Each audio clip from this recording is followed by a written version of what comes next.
కాపు community hall ఏర్పాటుకు కృషి చేస్తానని శాసనసభ్యులు శ్రీ శ్రీరామ్ రాజగోపాల్ తాతయ్య గారు ఎన్టీఆర్ జిల్లా తెలుగుదేశం పార్టీ అధ్యక్షులు నెట్టెం శ్రీ రఘురామ్ ఎన్టీఆర్ జిల్లా జగ్గయ్యపేట నియోజకవర్గం జగ్గయ్యపేట పట్టణంలో వంగవీటి మోహనరంగ చరిత్రలో నిలిచిపోయిన వ్యక్తి అని కోట్ల మంది ప్రజల అభిమానం రంగాకే సొంతమని విజయవాడ పార్లమెంటరీ టీడీపీ అధ్యక్షులు నెట్టెం శ్రీ రఘురామ్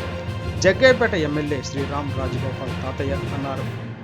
గురువారం నాడు స్వర్గీయ శ్రీ వంగవీటి మోహనరంగ గారి 77వ జయంతిని పురస్కరించుకొని కాపు వారధి టీం ఆధ్వర్యంలో మరియు అఖిల భారత కాపు సమైక్య ఆధ్వర్యంలో జయంతి వేడుకలు ఘనంగా నిర్వహించారు.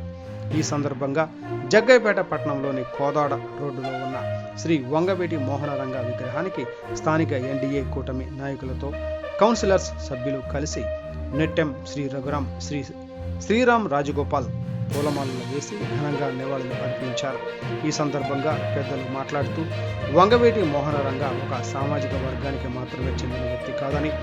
బడుగు బలహీన వర్గాలకు విన్నట్టుగా ఉండి బడుగుల సమస్యలపై పోరాడిన వ్యక్తి రంగా అని, ప్రజల సమస్యల పరిష్కారం కోసం రంగా పోరాటాలు చేశారని,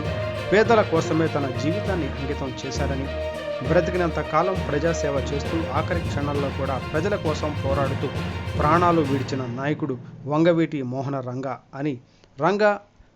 ఆయన ఆశయ సాధనకు ప్రతి ఒక్కరూ కృషి చేయాలని, రాబోయే రోజుల్లో అందరూ కూడా రంగా ఆశయ స్ఫూర్తితో ముందుకు వెళ్లాలని అన్నారు. ఈ సందర్భంగా కాపు సోదరులు కోరిన రీతిగా పట్టణంలో కాపు కమ్యూనిటీ హాల్ను ఏర్పాటు చేయాలని అడుగగా వెంటనే స్పందించి కాపు కమ్యూనిటీ హాలు ఏర్పాటుకు కృషి చేస్తానని హామీ ఇచ్చారు. ఈ కార్యక్రమంలో ఎన్డీఏ కూటమి నాయకులు, కార్యకర్తలు తదితరులు పాల్గొన్నారు.